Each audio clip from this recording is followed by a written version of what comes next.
নমস্কার বন্ধুরা, আমি বৈশাখী। আমার চ্যানেলে সকলকে স্বাগত। বন্ধুরা, আজ আমি বাঙালির সবচেয়ে পছন্দের খাবারের মধ্যে একটি রেসিপি আপনাদের সাথে শেয়ার করব।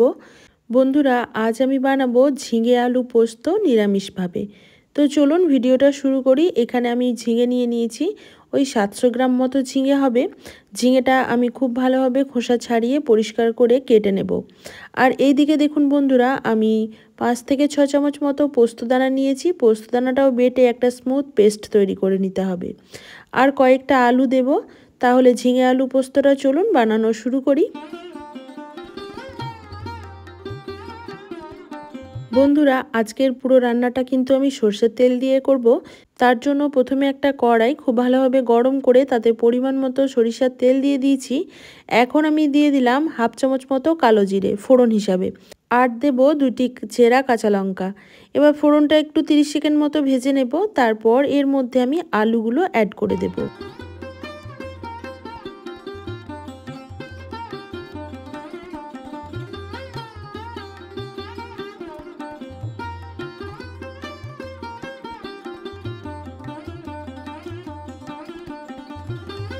বন্ধুরা, আলুগুলো একটু ভালোভাবে প্রথমে ভেজে নিতে হবে, কারণ ঝিঙাটা যদি অ্যাড করে দিই তাহলে ঝিঙা থেকে জল বেরিয়ে যাবে, তখন আলুগুলো ভালোভাবে ভাজা হবে না।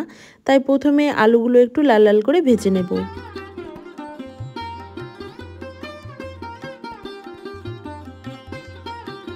দেখুন বন্ধুরা, আলুগুলো খুব ভালোভাবে ভেজে নিয়েছি। এখন আমি কেটে রাখা ঝিঙেগুলো অ্যাড করে দিলাম। আর অবশ্যই বন্ধুরা, ঝিঙেগুলো কিন্তু আগে ভালোভাবে ধুয়ে তারপর কেটে নেবেন, তাহলে কিন্তু সবজিটার টেস্ট অনেক বেশি ভালো আসে।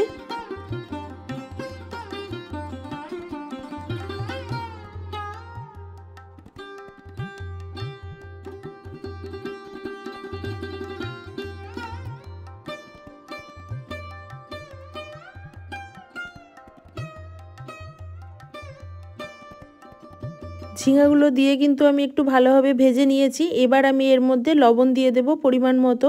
লবণ দেওয়ার পর কিন্তু ঝিঙা থেকে অনেক জল বেরিয়ে আসবে, আর ওই জলেই পুরো রান্নাটা আমার হয়ে যাবে। আমি কিন্তু এখানে এক্সট্রা করে কোনো রকম জল ব্যবহার করব না।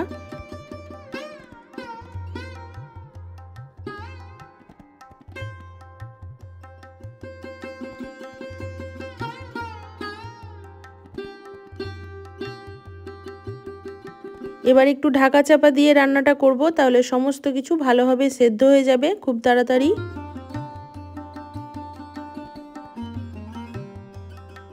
দেখুন বন্ধুরা, আমি 10 মিনিট মতো ঢাকা চাপা দিয়ে রেখেছিলাম।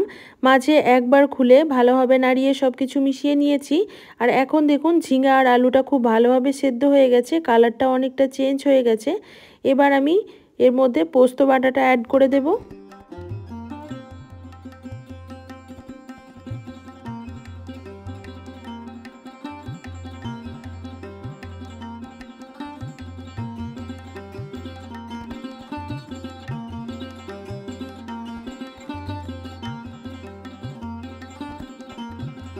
বন্ধুরা, পোস্ত বাটাটা দেওয়ার পর বাটি ধোয়ার সামান্য একটু জল ব্যবহার করব, দিয়ে সমস্ত কিছু মিশিয়ে নেব।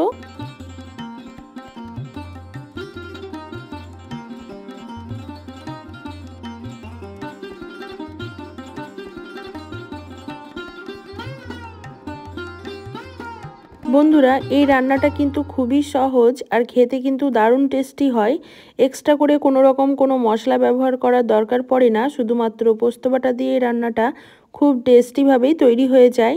এই গরমের দুপুরে বিউলির ডালের সাথে যদি এরকম একটা পোস্ত থাকে, তাহলে কিন্তু দুপুরে লাঞ্চটা একদমই জমে যায়। আর বন্ধুরা, এটা কিন্তু আপনারা হেলদিভাবে রান্নাটা করে নিতে পারেন। সেক্ষেত্রে তেলের পরিমাণটা একদমই কমিয়ে দেবেন। আর পোস্ত বাটা কিন্তু পেটের পক্ষে খাওয়া খুবই ভালো।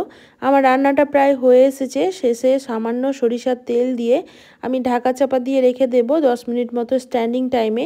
তারপরে চলুন আপনাদের পরিবেশন করে দেখাচ্ছি আজকের আমার এই রেসিপিটি কেমন হয়েছে। বন্ধুরা, এই পোস্ত বাটা দিয়ে যে কোনো রান্নাতে কাঁচা সরিষার তেল যদি শেষে ব্যবহার করা হয়, তাহলে তার স্মেলটা কিন্তু দুর্দান্ত লাগে। আপনাদের যদি ভালো না লাগে তাহলে দেবেন না, স্কিপ করে যাবেন। আর যাদের পছন্দ তারা তো অবশ্যই দেবেন।